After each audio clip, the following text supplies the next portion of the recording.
Penguatan orang tua balita dalam program pencegahan stunting di Kecamatan Susukan Lebak dilihat dari sudut pandang kesehatan. Stunting merupakan gangguan pertumbuhan pada anak, yakni tinggi badan anak lebih rendah atau pendek dari standar usianya, yang merupakan kondisi serius dan sering terjadi pada saat seseorang tidak mendapat asupan bergizi dalam jumlah yang tepat dan dalam waktu yang lama.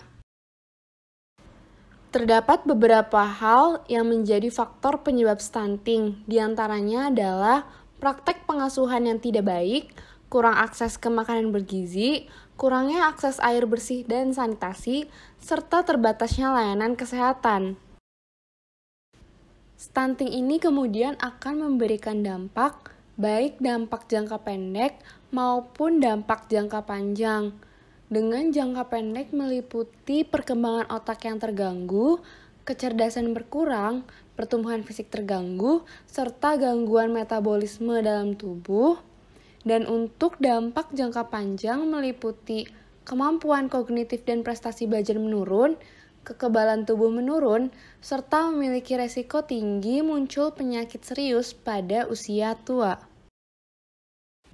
Stunting dapat dicegah dengan cara perbaikan pola makan, perbaikan sanitasi dan akses air bersih, serta perbaikan pola asuh. Dengan mempertimbangkan akibat dari stunting yang meliputi menghambat pertumbuhan otak anak, menurunkan kualitas belajar dan produktivitas di usia dewasa, serta mengancam meningkatnya penyakit tidak menular, dan melihat fakta Indonesia menempati peringkat ke-64 tingkat kecerdasan anak, kemudian stunting ini sangat penting untuk dicegah. Hal-hal yang dapat dilakukan orang tua untuk pencegahan stunting meliputi inisiasi menyusui dini segera setelah bayi lahir, memberikan ASI eksklusif saat usia bayi 0 hingga 6 bulan, memberikan makanan pendamping ASI yang bersifat rumahan berkualitas dari bahan lokal mulai dari usia 6 bulan, melanjutkan pemberian ASI hingga 2 tahun,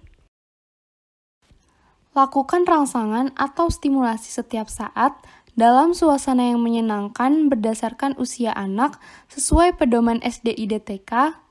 Jika pada usia 0 hingga 6 bulan bayi belum bisa melakukan stimulasi yang diberikan, bawa bayi ke dokter atau bidan atau perawat. Bawa anak 3 bulan hingga 2 tahun setiap 3 bulannya ke fasilitas yang menyediakan pelayanan SDIDTK. Menerapkan isi piringku pada saat makan.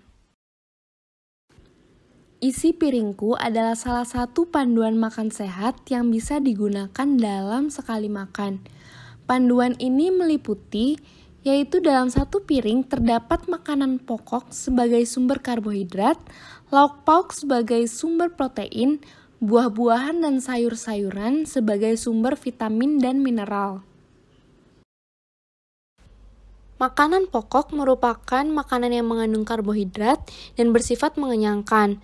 Contoh panduan porsi sekali makan, 3 centong nasi atau 3 buah kentang sedang atau 1,5 gelas mie kering. Lauk pauk merupakan sumber protein hewani dan nabati.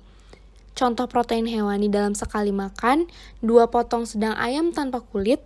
Untuk contoh protein nabati dalam sekali makan, 2 potong sedang tahu atau tempe.